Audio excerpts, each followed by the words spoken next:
Hey, what's going on, guys? Welcome back. This is our third PowerPoint reading in our series about India and its kingdoms, its rulers. Today, I am going to show you the video. I'm concerned we're not watching this video, so I'm going to play this for you real quick. This is our parody. Because I taught Alexander the Great, I'm the great Aristotle. Alexander the Great, I'm the great Aristotle. Alexander the Great, I'm the great Aristotle. Alexander the Great, I'm so great. If you're a polytheist, you should be thanking Zeus for all the Greek achievements that they passed down to you. Cause you got democracy from the folks in Athens. Our alphabet is from the Phoenicians. Minoans and Mycenaeans work at the sailing trade. Round in Acropolis, they built a city-state. Wasn't much farming soil, barely enough from the peninsulas of Attica and Peloponnesus. So in Athens, they given the citizens voting rights by the people. But in Sparta, they're doing their duty and trained to fight. They're doing for their honor. Though the Spartans had Helens, they're jealous of Athens' power. And assembly with their allies, they all fought the Peloponnesian War.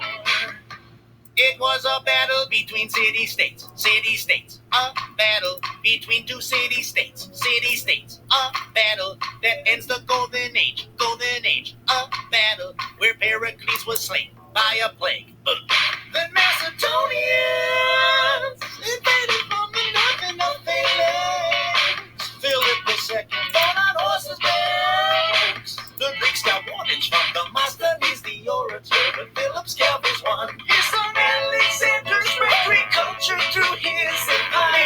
In the traditions with the library in Alexandria on the Nile. They built a Pharos, it's a giant palace. There's no Spartans, but he died in Babylon. When his empire should have prayed to Athena inside of the Parthenon. It's like a tragedy by Sophocles, Greek drama, or by Euripides, Greek drama, for Aristophanes, Greek drama. It's like a tragedy. It's like the Iliad and Odyssey by Homer. It's like the Iliad and Odyssey by Homer. It's like the Iliad and Odyssey by Homer. It's like the Iliad and Odyssey. That's right, I taught Alexander the Great. I'm the great Aristotle. Alexander the Great. I'm the great Aristotle. Alexander the Great. I'm the great Aristotle. Alexander the Great. I'm so great. I learned philosophy from Socrates. I'm Plato. I learned philosophy from Socrates. I'm Plato. I learned philosophy from Socrates. Hey, Plato. Okay, that was your video today. Now let's jump into our slides. And I know that you saw the song. Okay, here's our objectives we've been doing for the week. No changes there. Okay, the Mycenaeans from 1600 to 1200 BC. And you can see where they lived on the map. Here's our note. The Mycenaeans were located on the Greek mainland and are considered the first advanced civilization on mainland Greece. We also have a video link at the bottom you can watch. In addition, the city of Mycenae served as the center of government. They were headed by a king, and they kept detailed records of personal wealth for tax purposes, and they paid taxes in wheat, livestock, and honey. Here's a photo of the massive Lion's Gate erected around 1250 BC. This is the main entrance to the fortress in Mycenae. We continue.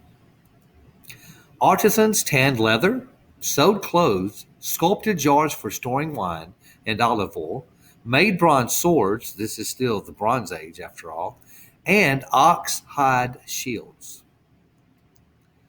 They traded with the Minoans, Egyptians, and civilizations in Asia Minor.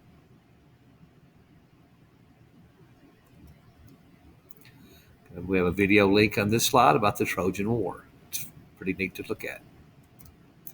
Historical records from the Hittites and Egyptians document the raids and invasions of the Mycenaeans. Homer, a Greek author, wrote about their war with Troy, the Trojan War, and how the Mycenaeans tricked the Trojans with a wooden horse in its epic poem, the Iliad. Many of you have heard this story about the Trojan horse where they were hiding inside. Okay, in search of Homer's Troy, digging in. Frank Calvert thinks Homer's Troy is at Hisarlik, Turkey. He begins to dig. In 1870 to 1980s, H. Shillman and others dig extensively. Their findings. Archaeologists identified 9 cities, Troy 1 through 9, at Hisarlik. Shillman says Troy II is Homer's burnt city, 1,000 years too early. He finds gold objects he calls Priam's treasure. Troy 1 and 2 was from 2900 to 2600 BC. From Troy 1, early Bronze Age, small walled settlement at a good location on a rise, good harbor, controlled straits, becomes rich and powerful. Troy II explores pottery widely, spinning, weaving continues in all periods, and sudden fires burn down the city. Troy 3 through 5. Transition to relative isolation, poverty by early Troy IV. Troy V, new population, wealth, and trade fully revived after centuries. Troy 2 through 6, possible climate change is a drier, colder time, the effects of a food supply. Troy 6, rich fortress makes famous Trojan purple dye. The city destroyed at its peak. It was an earthquake, then fire, we're not sure. 100 years later, again devastated by Homer's Trojan War. Troy 7, Troy rebuilds a new tower, stronger walls. It was colder and drier than it was in 6 and 8. And then Troy 7 through 9, the Troy VIII, Ilion, the heliocentric Greek city with grid street plan. Pilgrims visited its sacred places. Homer may have seen early Troy VIII. The great temple of Athena is built at the highest point. Troy 9, a Roman city, larger buildings, complex water system, public baths, theaters, and the Emperor Hadrian visits.